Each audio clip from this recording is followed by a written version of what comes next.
Obrigado, primeiramente, à Flipside pelo convite e pela presença de vocês. Eu vou falar aqui sobre gestão de risco quantitativo como ferramenta de priorização para não gestores. E aí eu já aviso, tá? Contém clickbait.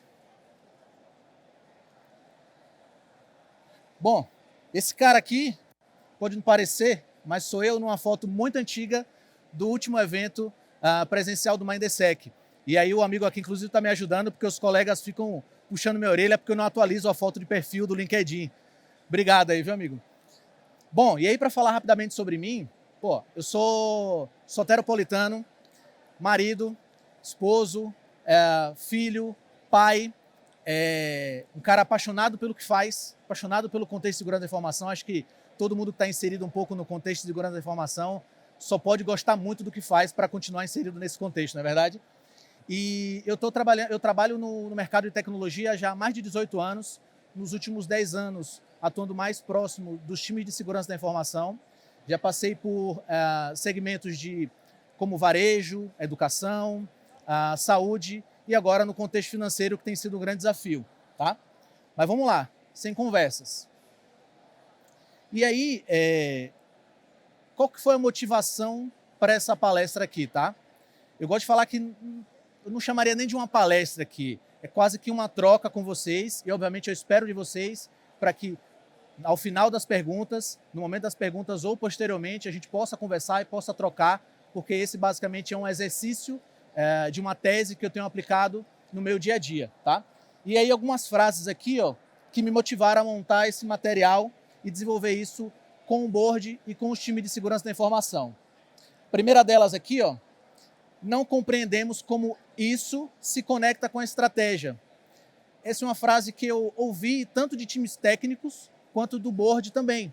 Quando a gente começa a falar sobre segurança da informação, em alguns casos o board tem dificuldade de entender como que o contexto de segurança se conecta com a estratégia da empresa, e os times também têm essa dificuldade, acaba se limitando no contexto mais técnico e mais qualitativo.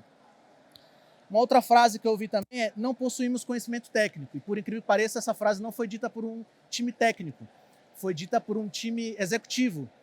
E aí eu faço uma meia-culpa aqui, que quase numa aventura e num jogo de Mario Kart, conversando com os boards por onde eu passei, eu acabo entrando no contexto técnico, pisando na casca de banana, e aí me perdia. E aí a galera entendia bulhufas, né? A outra frase aqui é: o que eu preciso para dar o próximo passo? É uma frase que eu escuto muito dos times técnicos. Então, existe uma ansiedade de saber qual o próximo passo, como me tornar um sênior, como eu avançar para o contexto de liderança, como eu me comunicar melhor com os gestores, como me desenvolver mais e sem ficar limitado no contexto técnico. E aí a gente não consegue falar sobre risco quantitativo ou sobre métricas de priorização e conexão com estratégia do negócio se a gente não falar de gestão de riscos propriamente dito. E aí a gente vai falar um pouco mais do mesmo, tá? Só para a gente chegar e ficar na mesma página. Então, gestão de risco, por uma definição pura e simples, é o processo de identificar, avaliar, tratar e monitorar os riscos com o objetivo de eliminar ou minimizar os impactos negativos da probabilidade do acontecimento. Tem uma frase que eu gosto do Jorge Paulo Lemann. Ele diz: o maior risco é não correr riscos. Não dá para ficar sem correr nenhum risco, senão a gente não faz nada. E a gente convive o tempo inteiro com gestão de risco, mesmo não estando no contexto de gestão de risco corporativo ou gestão de riscos operacionais, dentro do contexto técnico de segurança também. Eu gosto de fazer uma analogia aqui. É nessa frase, Jorge? Peraí. Não é nessa frase, desculpa. Mas o que a gente pode extrair daqui? Primeira coisa, não existe risco zero. É impossível. Então, a gente vive num constante gerenciamento de risco a fim de minimizar esse risco, muito conectado, obviamente, com o apetite de risco da empresa. Essa é a frase. Vamos lá. O Renato Opsblum ontem, não sei se vocês acompanharam a palestra dele, ele trouxe uma citação que eu achei muito curiosa, porque eu já conheci através de outras duas analogias. Ele falou na palestra dele: tudo aquilo que é secreto será revelado. Parece quase que uma premonição para quem trabalha com segurança, né? Eu gosto de fazer uma outra analogia. Você quem gosta aqui de motocicleta, então o pessoal costuma dizer que quem anda de motocicleta, quem gosta de motocicleta, se não caiu, um dia vai cair. E aí eu puxo para o contexto de segurança da informação. O que a gente ouve muito, né, nos bastidores, conversando com os colegas, é que se você não teve a sua infraestrutura comprometida, se você ainda não teve o dado vazado, ela vai acontecer, é uma questão de tempo e não se vai acontecer. E aí a gente trabalha com a gestão de risco para minimizar justamente esses impactos.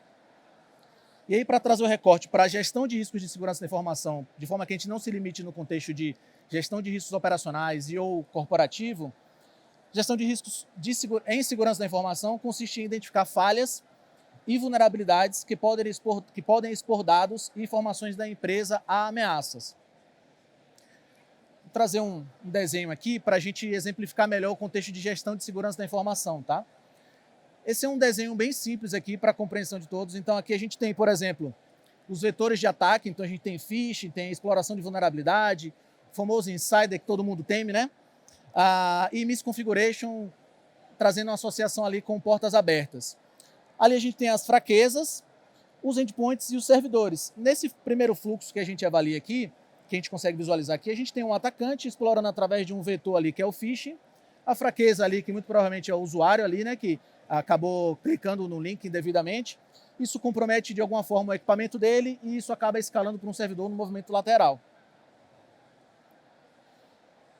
E aí, trazer um paralelo para a gestão de riscos, mas não gestão de riscos de segurança da informação, tá? A letra aqui ficou um pouco pequena, mas eu vou tentar explicar para vocês, tá? Esse é um modelo que é praticado comumente quando a gente olha para ISO 31000, quando a gente olha para NIST, quando a gente olha para COSO, tá? Então a gente tem aqui um dos primeiros steps aqui, a contextualização do risco, tá? E nesse primeiro quadro aqui, que ele está mais clarinho aqui, você tem a avaliação do risco, tá? Que engloba esses 3 primeiros quadros aqui, que é a identificação do risco, a estimativa do risco e a avaliação do risco. E no recorte menor aqui, a gente tem a análise do risco, que consiste na identificação do risco, na estimativa do risco, pura e simplesmente.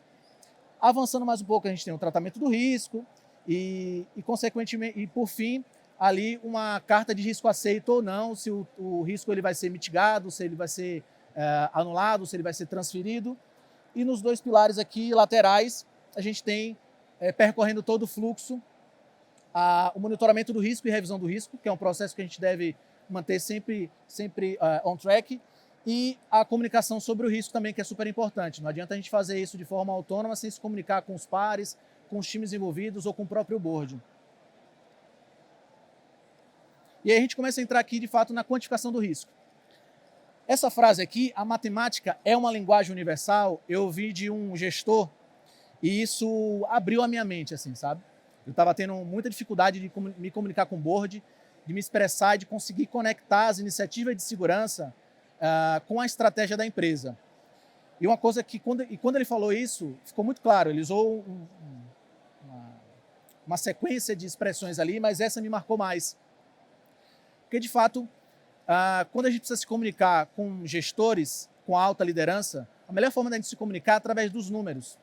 E eu aqui faço novamente uma meia-culpa. Eu, na minha época ali de técnico, eu acabava julgando de uma maneira errada ali aquele cara que estava na alta gestão. E ele falava, pô, estou me acabando de trabalhar aqui, o cara está ali só em e-mail e Excel. Pô, não está fazendo nada. Pô, eu estou aqui me acabando. E aí eu precisei passar por isso para aprender, para entender que não é bem assim que funciona, tá? Então, a alta gestão, a melhor linguagem, a melhor forma da gente se comunicar com a alta gestão é através dos números.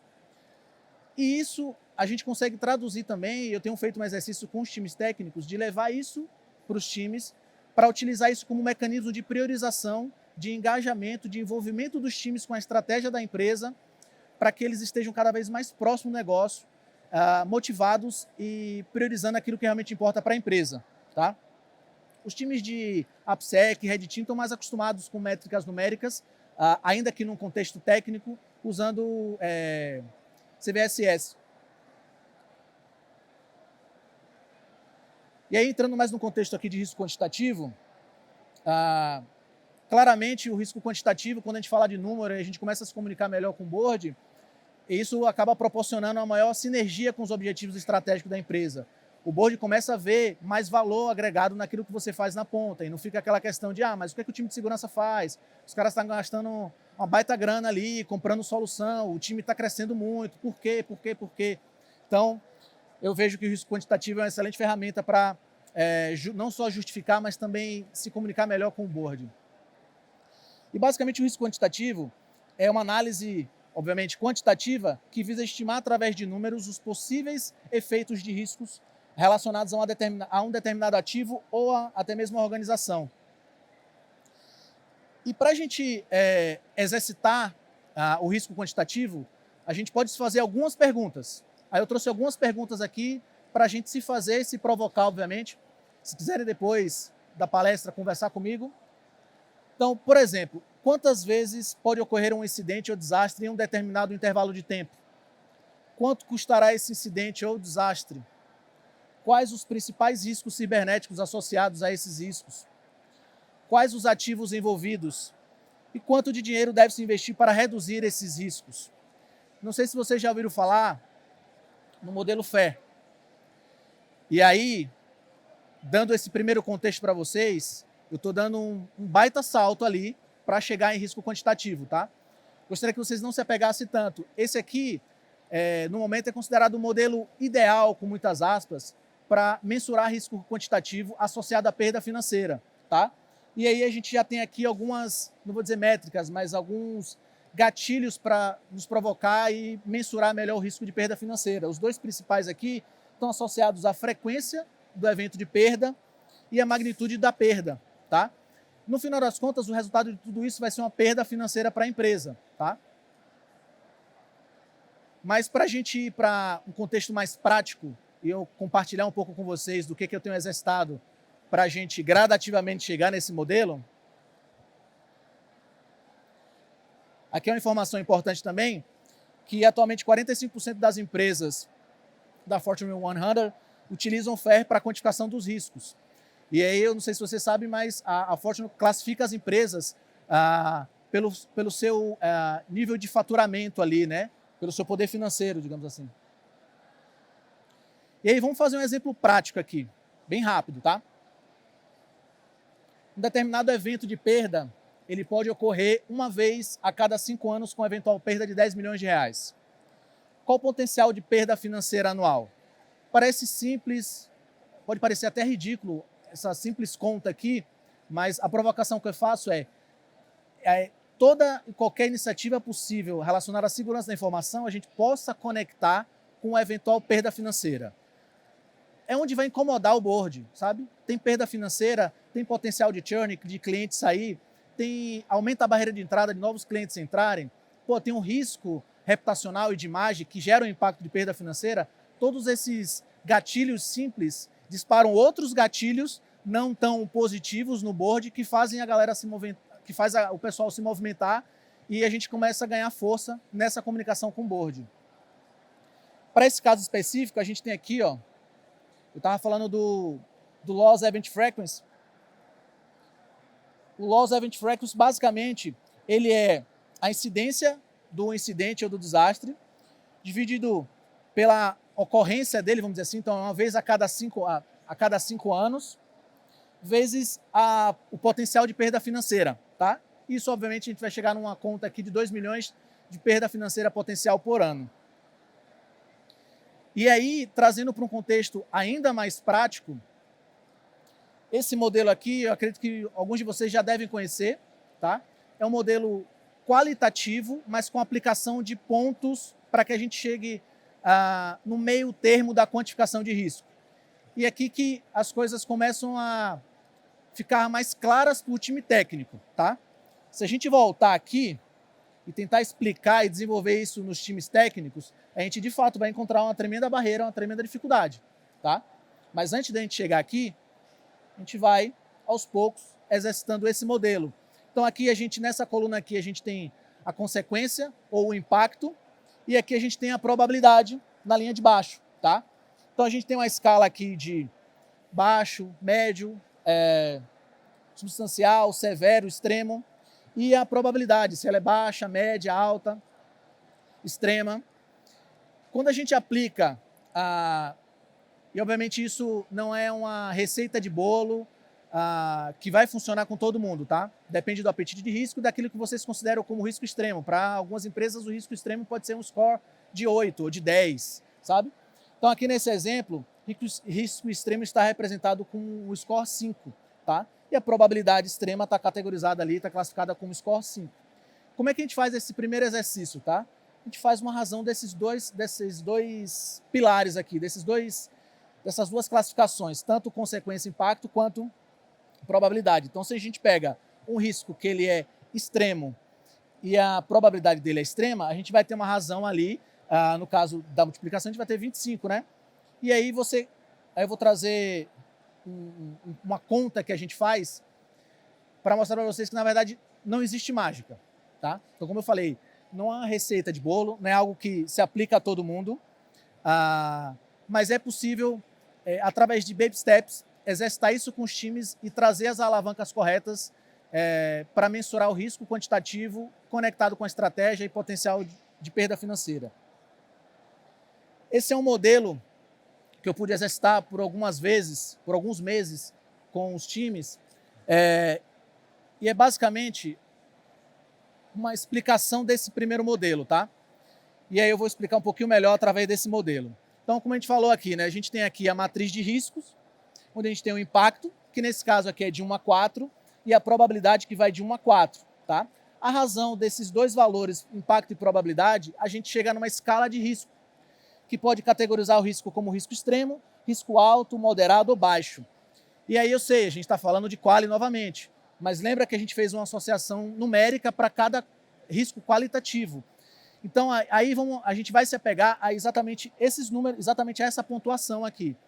Então você monta lá uma planilha de backlog com N situações de riscos relacionados a processo, a vulnerabilidade, e aí você vai chegar num número ali que, no melhor cenário, você vai chegar num número, por exemplo, tá? Você tem um backlog ali de X vulnerabilidades que vai te gerar um score de 400 pontos de risco.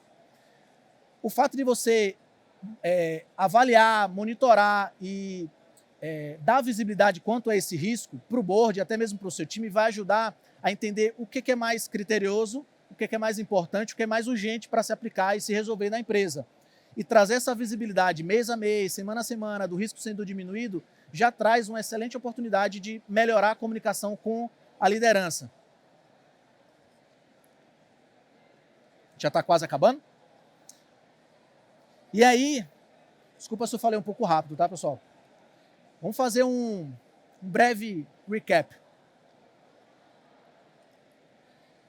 Falei aqui um monte de coisa para vocês, tentei conectar da melhor forma possível, dado inclusive a questão do tempo. Gostaria de reforçar que eu vou me colocar à disposição depois da palestra, fiquem à vontade para me abordar, vou adorar conversar com vocês, eu adoro conversar sobre segurança, sobre gestão de risco, trocar um pouco, entender o que é que funciona para vocês, se o que eu falei funciona para vocês, se não faz sentido, se eu falei alguma groselha, eu sou super aberto a feedbacks, inclusive. Então vamos fazer um recap aqui, muito rápido, para dar os famosos 5 minutos de perguntas, caso vocês possuam. Primeira coisa,